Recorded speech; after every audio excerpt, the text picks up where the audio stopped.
During times of extreme stress, when we are pushed to our very limits in the most dire of circumstances, we are not alone.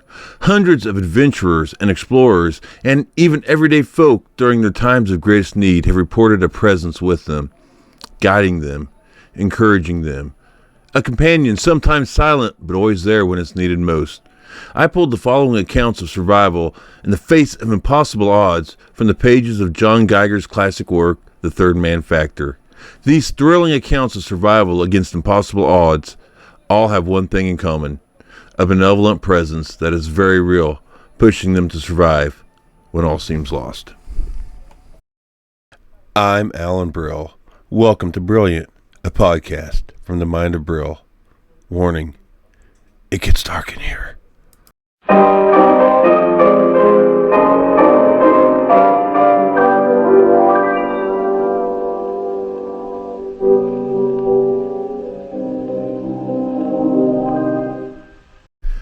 28-year-old James Sevenay and his friend Richard Whitmire were climbing Delta Form, a mountain in the Canadian Rockies.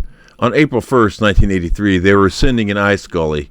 They were roped together, and the 33-year-old Whitmire was in the lead when he cut some ice loose. Now, it fell safely past Sevenay without issue, but unfortunately it was followed immediately by the collapse of the snowfield above the gully, and the two men were swept more than 600 meters, or about 2,000 feet, in an avalanche. When Sevenay regained consciousness, he saw Whitmire lying nearby, and just from his broken and misshapen body, he could clearly tell that his friend was dead.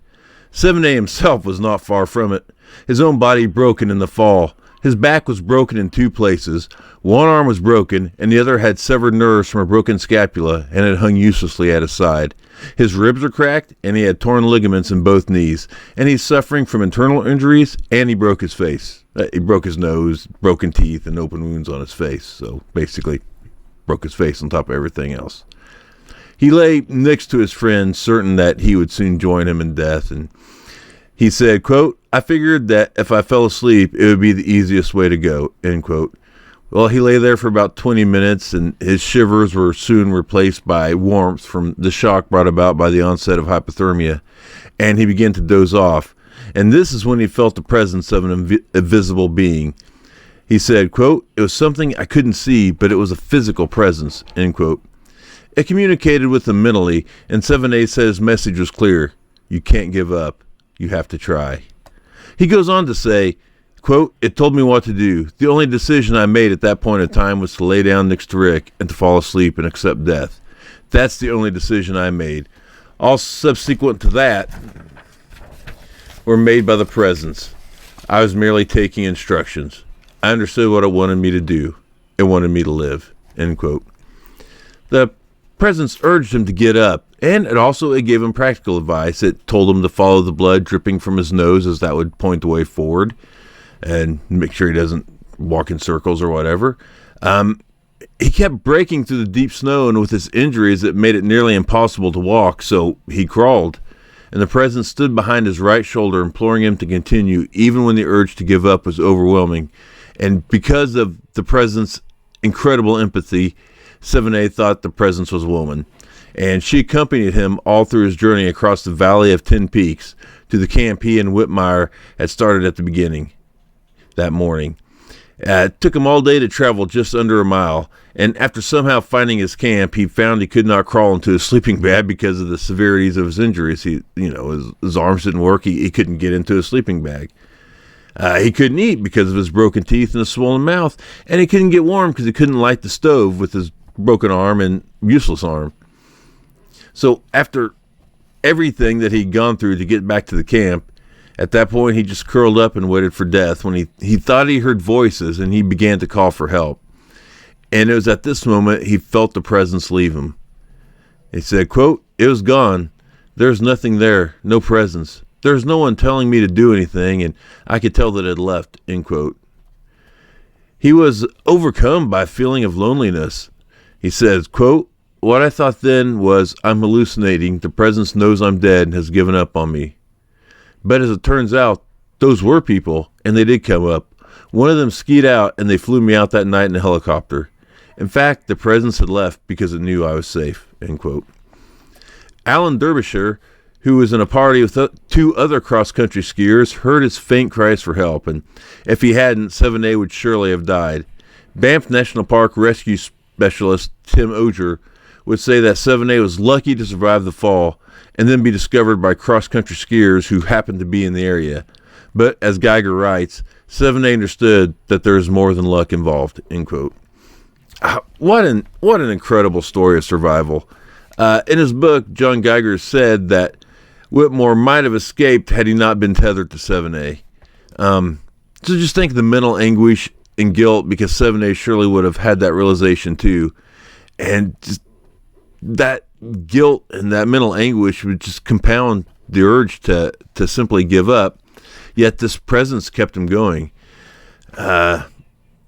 Was his unlikely discovery by just random cross-country skiers that just happened to be in the side of his original camp, was that just luck? In his condition, was it just instinct that led him to find his camp in the first place? Was it the thought of shelter that drove him there to the one place where he'd be discovered in the whole range? Was this presence that urged him on every step of the way merely a powerful projection of his will to survive? 7A isn't the only person to experience a companion in his time of need. Far from it. There are hundreds of stories of people experiencing this phenomena. Ron DeFrancisco was at his desk on the 84th floor of the South Tower of the World Trade Center in New York on September 11, 2001, when the plane crashed into the North Tower with devastating effect at 8:46 a.m. Most of the workers in his office began evacuating, but DeFrancisco stayed, and a few minutes later an announcement came over the PA informing everyone that an incident had occurred in the North Tower, but, quote, "The South Tower is secure. There is no need to evacuate Building 2. If you are in the midst of evacuation, you may return to your office by reusing re-entry doors on the re-entry floors and return to your office. Repeat, Building 2 is secure," end quote. Wow. Looking back at that with the knowledge we now have, this is chilling, to say the least. I guess maybe they were trying to prevent a panic and keep the entry clear for the emergency teams and the rescue crews. Maybe that was the reasoning behind it. They didn't know that second plane was coming. They didn't know it was going to crash into the tower. But, man, that announcement, looking back, that it just really fills me. It just gives me a sickening feeling to think of that announcement now. That's some heavy stuff. Okay, back to Francisco's account of that day. DeFrancisco's account of that day. He called his wife and told her he was fine, that the other tower was struck, but he was fine and he intended to stay at work. Then he received a call from a friend in Toronto who told him to get the hell out now. His friend convinced him, and he called his wife back to tell her of his change in plans and headed for the elevators. These delays would prove costly. As small as they were, every second would end up counting. At 9:03 a.m., 17 minutes after the first impact, United Airlines Flight 175, a 767 with 65 souls on board, crashed into the South Tower at a speed of 600 miles an hour. It struck the building's south face between the 77th and 85th floors. DeFrancisco was thrown against the wall and showered with ceiling debris. The trading floor he had just exited no longer existed. He then entered stairway A. The South Tower had 3 emergency stairwells, and he had stumbled into the only one that offered any chance of escape for those who were above the zone of impact. He was joined by others, and soon they all began to descend. And the stairwell, it was smoky, and the only light was from a flashlight carried by Brian Clark, who is the executive vice president and also a volunteer fire marshal of the 84th floor. And only 3 floors down, they ran into a woman and a man coming up the stairs, and they told the group that they had to go up because there's too much fire and smoke below them. So as they stopped to weigh their options, go up and wait for firefighters or maybe a rooftop rescue by helicopter, or continue down and risk the smoke and flames. Now, while they were discussing this, they heard a cry for help. Now, Clark, he grabbed DeFrancisco and said, "Come on, Ron, let's go help this fellow."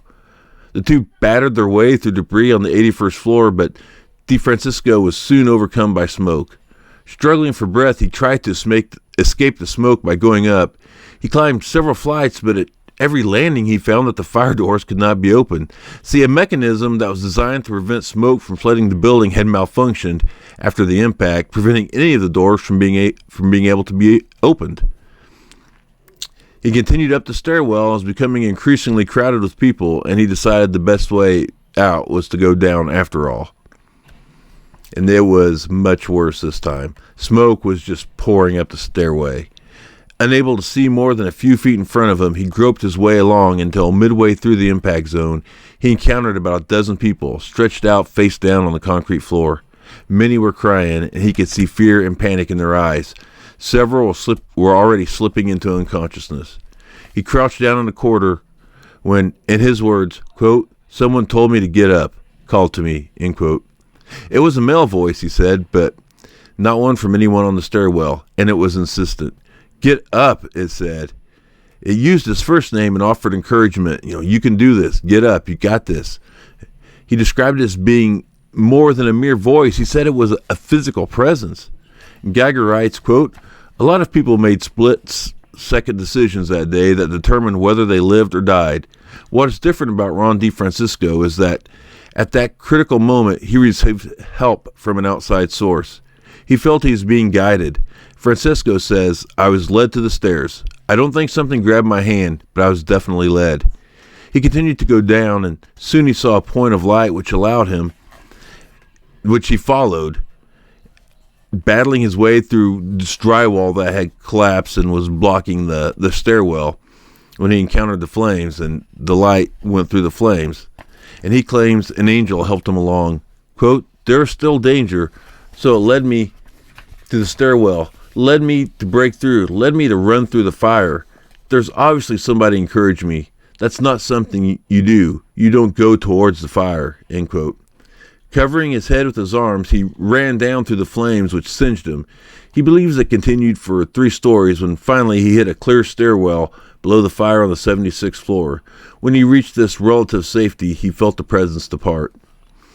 While continuing down the stairs, he passed 3 firefighters who's going up, and he told them he's having trouble breathing, and they told him that he would find help at the bottom. So he raced down as fast as he could, and incredibly, he reached the plaza level and headed for the exit. And there, he was told by a security guard it was too dangerous, and he couldn't get out through that exit. And when Ron looked out, he saw a hellscape of falling debris and falling people that had jumped from the higher stories rather than burn. The guard directed him to another exit, and at this point, 56 minutes had passed since the impact, and that's when he was headed back to the concourse towards the Church Street exit. Now, the plane's impact had severed many of the tower's support columns, and the heat from the explosion was so intense that it had weakened the steel trusses. As he approached the exit, he heard a roar and saw a fireball as the floors of the building began to pancake down and the building collapsed. The next thing he knew, he was regaining consciousness at St. Vincent's Hospital in Manhattan. He was the last person out of the South Tower before it came down at 9:59 a.m. According to the official 9/11 Commission report, he is one of only 4 people to escape the building from above the 81st floor. He would not have made it out of the tower that day without the aid of his angel.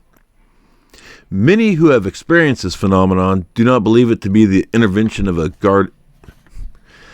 Let me start that over again, sorry. Many who have experienced this phenomenon do believe it to be the intervention of a guardian angel. In the stories I have presented so far, and in many accounts, there isn't any physical intervention, and that makes me wonder if they are guardian angels, and that's a reasonable theory as any. Are they bound by rules prohibiting physical intervention? Can they only act as guides, spirit guides, if you will? These companions feel very real, very physical to those that experience them, not mere hallucinations. In fact, when Frank Smythe had his own third man encounter on the slopes of Mount Everest, he was being guided down the mountain in extremely dire conditions. When he stopped briefly to rest, he pulled out a mint cake from his pack, broke it in half, and offered part to his invisible companion. That's how real he thought this being was. In our final account, I have one that is somewhat different than the others. Joshua Slocum set out on a bid to be the first person to circumnavigate the globe solo in his 12-meter sloop, the Spray. Now, the loneliness and boredom of such a journey could at times be overwhelming, and he spent much of his idle time reading and rereading Washington Irving's The Life of Columbus. At one point, Slocum became violently ill. He most likely had a case of food poisoning, and to add to the danger, a violent storm began battering the small ship. He lay on the deck not far from the wheel, and it was then that he was visited by a strange guest who helped steer the ship for 48 hours through the dangerous storm as he lay there incapacitated. Slocum said, quote, "I became delirious. When I came to, as I thought, from my swoon, I realized that the sloop was plunging into a heavy sea, and looking out of the companionway, to my amazement, I saw a tall man at the helm. His rigid hand, grasping the spokes of the wheel, held them as if in a vice." He went on to describe the man as having an ancient cast of visage, and thought he might be the pilot from Columbus's Pinta. The man said to him, "I've come to do you no harm. I've come to aid you. Lie quiet, and I will guide your ship tonight." Now, when Slocum recovered, not only was the ship undamaged, but it was still on course, and in Slocum's words, running like a racehorse.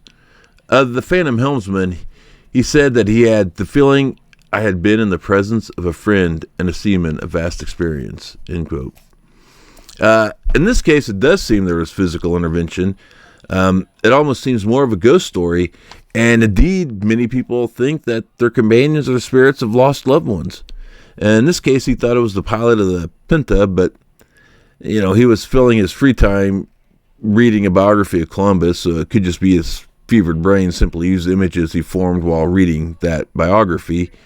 I mean, it's kind of weird he chose the pilot of the Pinta, right? Or maybe it was the spirit of the Pinta's pilot. I don't know. Could he have simply hallucinated the figure in his day state? Remember, he's incapacitated, so he wasn't able to steer the ship. He was laying on the deck the whole time.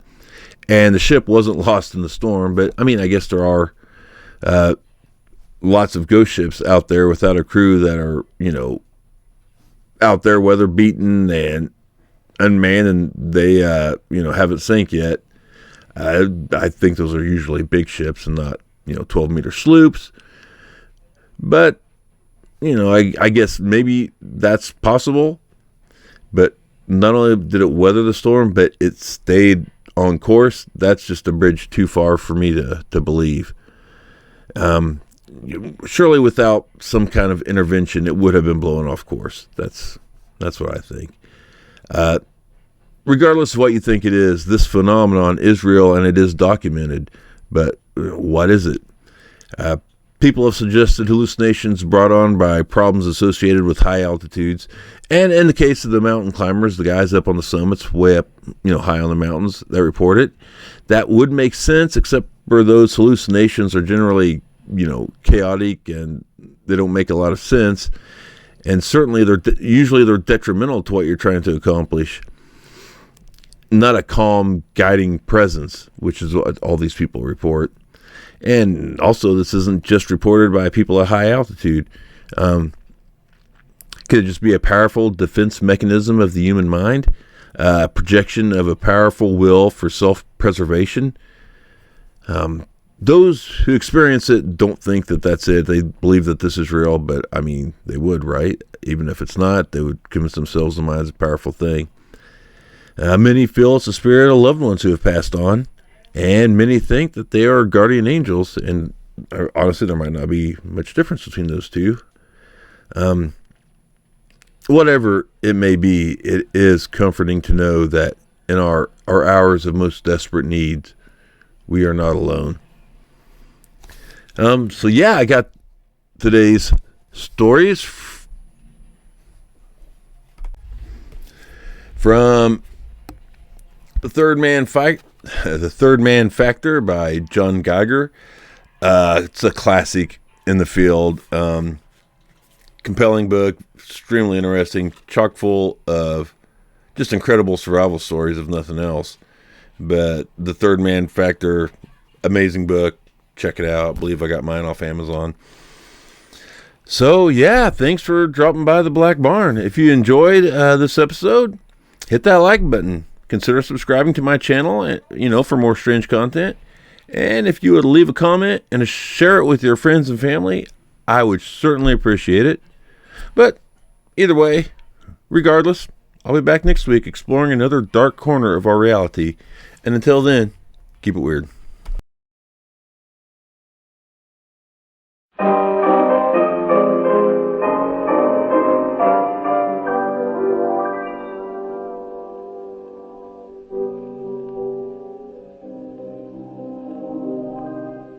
keep it weird.